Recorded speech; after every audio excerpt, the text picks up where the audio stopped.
Video naman ang Manoy Scam Operation sa Cebu nag-viral. Management ng building itinangging may kaugnayan sa scam operation. Brigada Ira Sachuel Depositario, i-brigada mo. Brigada Live Report.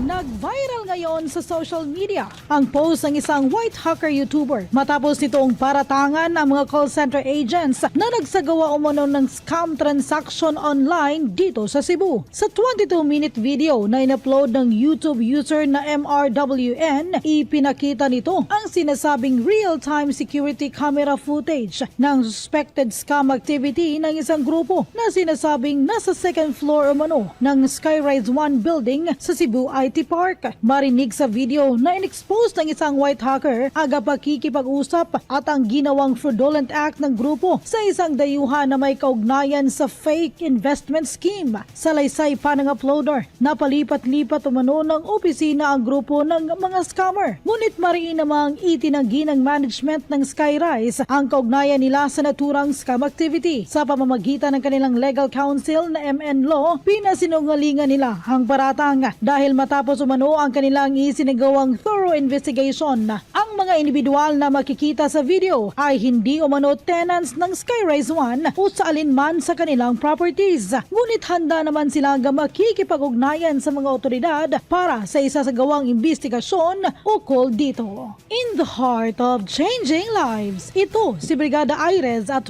Depositario ng 90.7 Brigada News FM Cebu, the Music and News Authority.